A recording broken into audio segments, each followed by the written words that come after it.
What's good, you guys? You know who it is, man. It's your boy, Mr. Relentless Lex, and I'm back like I never left this mother. Yes, sir. All right, so we got Katt Williams responding to Steve Harvey once again after he dares for a fight. Bro, Steve and Katt gonna go at it for the rest of their lives. But in a fight, I'm gonna go with Katt. Spicy.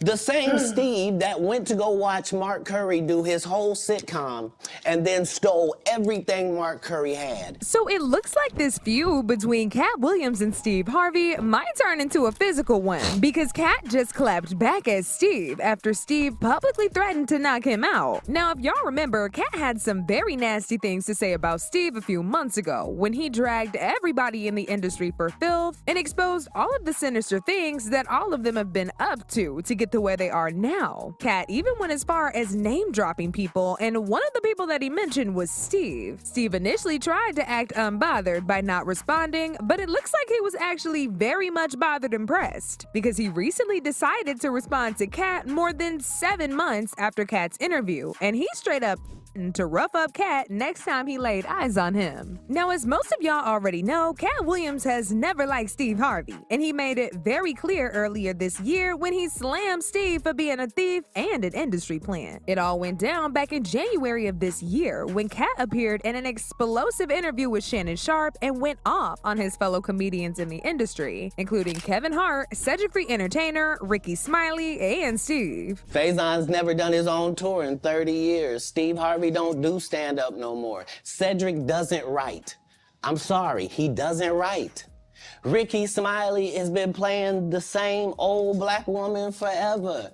Like, you can't get a young fan base with that. Katt accused Steve of being jealous of the late Bernie Mac and claimed that Steve was against Bernie when he was alive. But as soon as he died, he stole Bernie's whole style. Not only that, but Katt slammed Steve for stealing jokes from Mark Curry and passing them off as his own. Katt also slammed Steve for being a talentless fraud and said that there was a time when Steve used to go telling people he wasn't interested in being a movie star, when the real tea was nobody wanted Steve in their movie because he was just a Bernie Mac wannabe and didn't have a drop of talent. Wow. The same Steve that went to go watch Mark Curry do his whole sitcom and then stole everything Mark Curry had. Now Steve got a sitcom where he the principal and he wear a suit and then he gets this high top fade, making all black men think he got the best lineup in the business, and it's a man unit.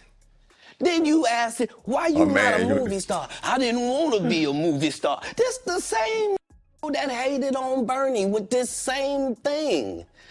Wow. I didn't want to be a movie star. No, you couldn't be a movie star. There are 30,000 new scripts in Hollywood every year. Not one of them asks for a country bumpkin black dude that can't talk good, baby, and look like Mr. Potato Head. There ain't none. You would have to have range.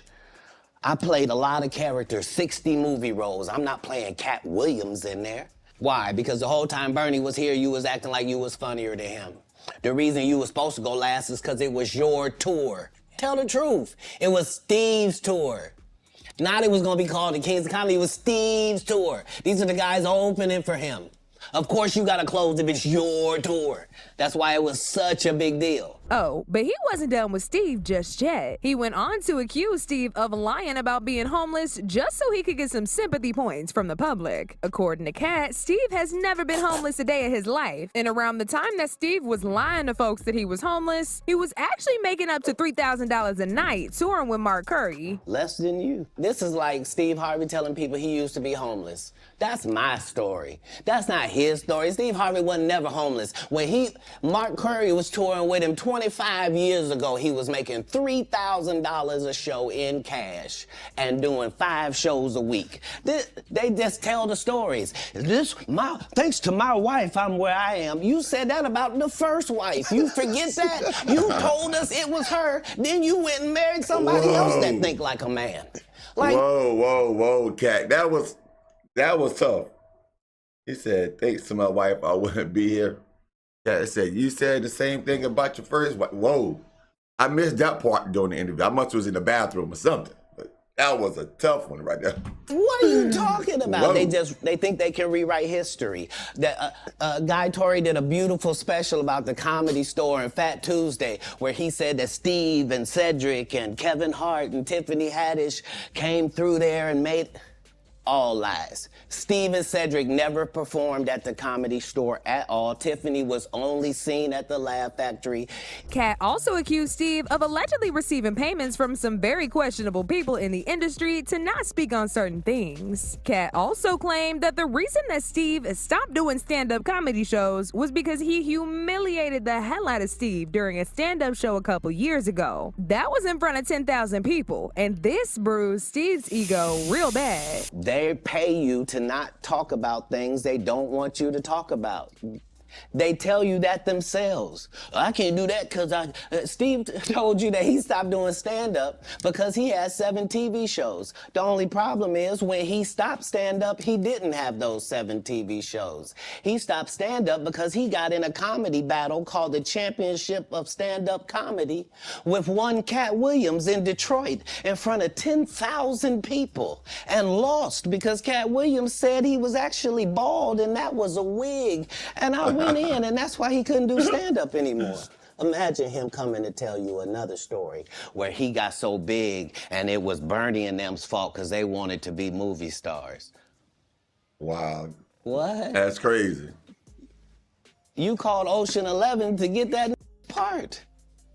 What do you mean you didn't want to be a movie star? After this interview, a lot of people were on Katt's side, and as you can imagine, they flooded Steve's comments and dragged him out for being a fraud. At the time, Steve acted like he was above responding to Katt and decided to post this clip of him talking about how haters always gonna have the nastiest thing to say, and that people shouldn't give their haters the satisfaction of getting a reaction out of them. You know, the kind of thing a guilty person would do to deflect from the topic at hand. Oh, no, you ain't got to tell nobody nothing.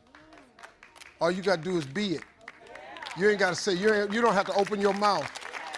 You don't have to do it, man. He prepares a table in the presence of mine enemies. He do it all the time. All my haters, I ain't got to say nothing to them. They got TV. They can cut their TV on 7 days a week. All that hating, he on there. Oh, man, I don't even worry about it. You know, I've learned how to handle haters, man. And the only reason you have haters is because you're effective. You have haters for 2 reasons.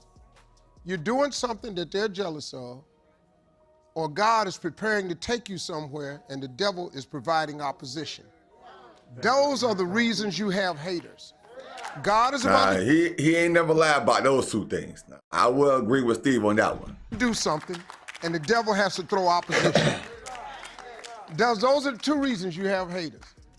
I got plenty of haters. When I get them, man, I always look and see what God finna do. Like I got somebody really attacking me right now. I mean, really going after me, man. I'm just waiting to see what God gonna do.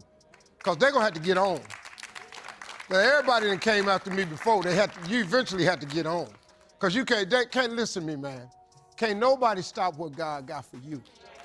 And nobody, there ain't a man living can stop not one thing God got for you. Don't even worry about them haters, man. Just all you gotta do is just keep shining. They see you. You ain't got to say nothing.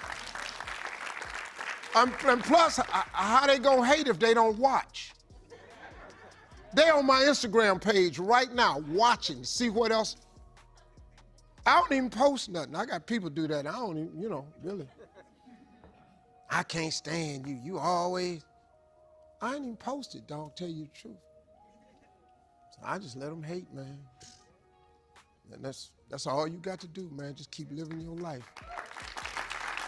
But like I said, people could see through all that, and they went off on him even more. Like this person who said, guilty people usually can't sit idle when the truth about them is aired to the public. Steve replied that he don't address haters. If he was innocent of what has been said, then an innocent person would have used the code. Silence is how you address haters. Another person said, I'm not gonna address the haters, man. Spends next 2 minutes addressing the haters, saying a whole lot of nothing. Accused accused of being a snake to Bernie, brings up God, get the F out of here. Well, it looks like people were right, and that Steve's speech about not responding to the haters was just a load of BS that he was hiding behind to not have to address Katt. Because after a whole 7 months of this interview being out, Steve is just now clapping back at Katt, and it's safe to say nobody was out here for his weak response. During a recent interview, Steve went on a rant about haters once again, and then he started going off on a particular hater that a lot of people assumed was Katt. He said none of his haters are doing better than him, and that the next time any of his haters mention him again, he's going back to his old ways and knocking them out. Now, like I already said, folks felt like Steve was a little too late to the party, and that he should have vented out all this anger back in January when all this mess was still fresh. Not now, when most of us already wrapping up the whole year getting ready for Christmas. One person said, "Steve, please, we almost in 2025. You're late."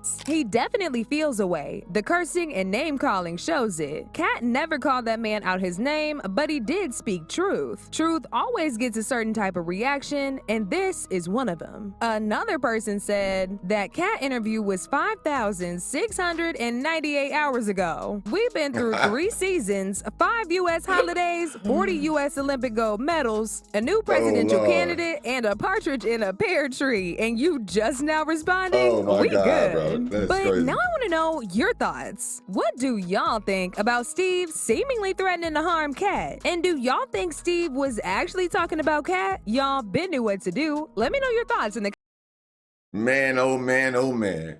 Steve need to go sit down somewhere, bro. That last comment though about the how much time had passed about the Olympic medals and the partridge in the pear tree just not in. Whoever had put that on Twitter, that was funny as all outdoors, bro. For real. But Steve, you were phony. You were fake, man. And Katt called you out. Now I will say this right here. The thing he said about haters and about God and what God has for you, can't no man come between that. Now that's the truth, and I do believe that. But if it come down to a fight, I'm gonna go with Katt, Steve. I'm just trying to let you know. I'm going with Katt. But man, thank y'all for watching, man. Make sure y'all comment, liking, and subscribing. And put in the comment section, if Steve and Katt was to get into a fight, who y'all gonna put y'all money on? I already said Katt.